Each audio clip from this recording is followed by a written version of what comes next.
मेरे प्रिय भाइयों बहनों, आप सबों ने सुना होगा कि लोहा लोहा को काटती है और यह बात सच है। आप यह भी जानते होंगे कि एक तलवार पानी और हवा को छेदते हुए भेदते हुए इस पार से उस पार चली जाती है, लेकिन इसका मतलब यह नहीं होता है कि पानी और हवा तलवार के आगे कमजोर पड़ जाती है।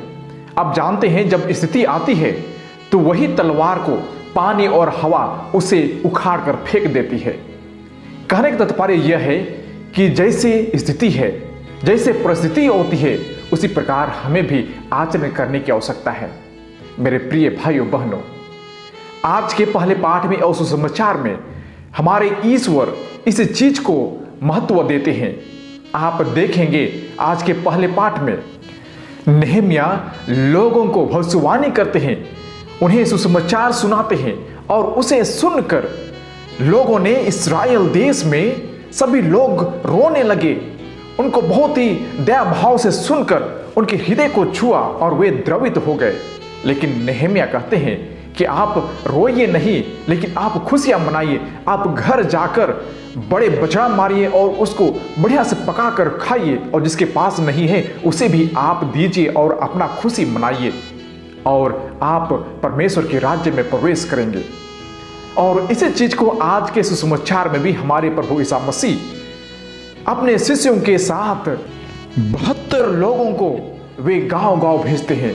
दो दो करके वे लोगों को सुसमाचार का प्रचार करने के लिए भेजते हैं, और उन्हें यह भी कहता है कि आप अपने साथ ना तो 2 कुर्ते ले जाओ और ना जूते ले जाओ, ना रुपये पैसा, अपने साथ कुछ भी नहीं ले जाओ, और मैं आप सबों को भेड़ियों के बीच में भेड़ की तरह भेज रहा हूं। आप समझ सकते हैं संसार में कितनी तकलीफ है। लोग इस देश में, इस संसार में भेड़िया की तरह खूंखार हैं, लेकिन उनके सामने आप एक नम्र हृदय के साथ आप जाइए, आप एक भेड़ के समान जाइए और उनके दिल को जीतिए। आप जानते हैं कि यीशु ने 2-2 करके क्यों भेजा?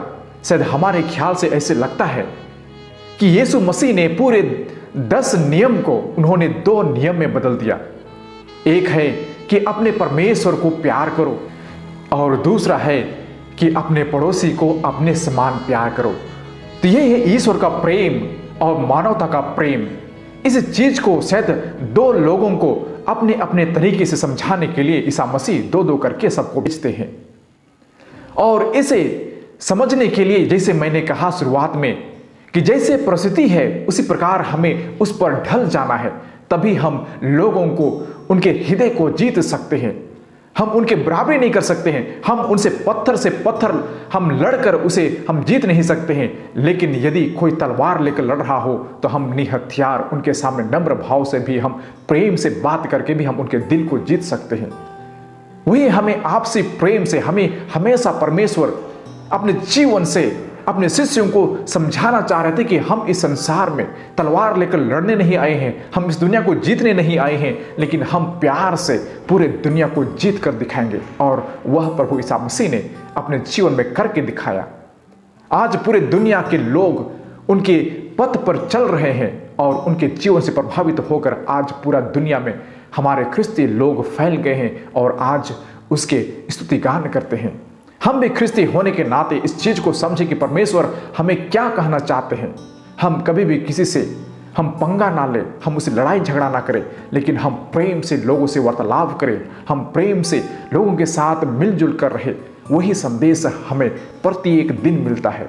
आइए हम इन सभी चीज़ों को समझने की कोशिश करें और परमेश्वर से यह कृपादान मांगे कि प्रभु हमें वह अपना प्रेम और दया मुझ पर दे, हमारे हृदय में दे, जिसे हम लोगों को समझ सके, हम अपने आप को समझ सके, और इस दुनिया में, इस संसार में हम मेल प्रेम से एक साथ रह सके। आइए हम मौन रहें और परमेश्वर से यह प्रार्थना करें।